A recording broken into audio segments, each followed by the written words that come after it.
যদি প্রেমিক প্রেমিকা নিরাশ করে তবু আর্জেন্টিনা নিরাশ করে না, তার বাস্তব প্রমাণ এই জেনারেশন। পাবনা জেলার কোনো দল আছে? সারা বিশ্বের কোনো দল আছে? ভালোবাসার কোনো দল আছে? 4বার বিশ্বকাপ নিবেশন দল আছে? সেই দল আরো জোরে আর্জেন্টিনা।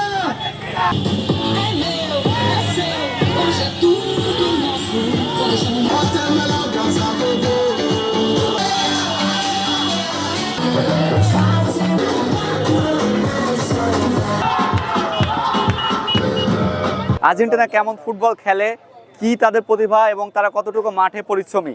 একটা গোল খাওয়ার পরে খেপা বাঘের মতো খেপে যায়, কাউন্টার অ্যাটাক স্টার্টিং করে দেয়, দেন মেসির পায়ের থেকে কোনো না কোনো একটা জাদু বের হয়, আর্জেন্টিনা জিতে যায়। আজকে প্রত্যাশা থাকবে অবশ্যই প্রিয় দল আর্জেন্টিনা জিতবে। 72 ঘন্টা ময়েশ্চার লোক সমৃদ্ধ লিলি বডি ওয়াশ, শিয়া বাটারের গুডনেস স্কিন রিপেয়ার করে রাখে সফট ও গ্লোয়িং। কারণ আজকে এই আয়োজন ঘিরেই হচ্ছে বাংলাদেশের কোটি কোটি মানুষ অপেক্ষা আছে মেসির পায়ের থেকে গোল হবে।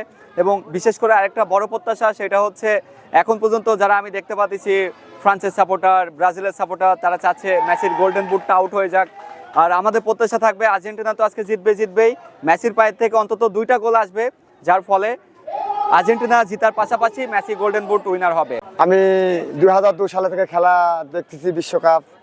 আমি যখন বাতস্ততা ওত্তেকা হচ্ছে ভেরন এরা যখন খেলেছে, আমি যখন 96 আমার যখন বুদ্ধি, তখন আমি ম্যারাডোনার কথা শুনে তখন থেকে আগ্রহ, আমি আর্জেন্টিনা সাপোর্টার তখন থেকে 96 থেকে আমি আর্জেন্টিনা সাপোর্টার করা শুরু করছি। মেসিটাকে খুব ভালোবাসি। মেসি এবার জাদু দেখাচ্ছে, খুব চমক জাদু দেখাচ্ছে। মেসি এবার ইনশাল্লাহ 2টা গোল দেবে ইনশাল্লাহ। আপনি যদি স্পেন নিয়ে কথা বলেন তাহলে 2010 সালেও স্পেনের সাথে আর্জেন্টিনা খেলা হয়েছিল, যে 10 সালে হচ্ছে স্পেন ওয়ার্ল্ড কাপ জিতেছিল। এখন ওই সময় ছিল স্পেনের রামোস, ইনিয়েস্তা, জাভি সহ আরও অনেক বড় বড় প্লেয়ার, আমার জানা মতে পির্লো মনে ছিল। তো সেই সময় আর্জেন্টিনা 4-1 গোলে হারিয়ে দিয়েছিল। আজকে ম্যাচে আমি মনে করি আর্জেন্টিনা আজকে স্পেনকে একদম ধুলিস্যাৎ করে দিবে। এটা না হলেও আমরা যেভাবে কামব্যাক দেখাচ্ছি, আমি খুবই আশাবাদী যে আমাদের এবার ম্যাচটা আমরা হতাশ করবে না। 72 ঘন্টা ময়েশ্চার লোক সমৃদ্ধ লিলি বডি ওয়াশ, শিয়া বাটারের গুডনেস স্কিন রিপেয়ার করে রাখে সফট ও গ্লোয়িং।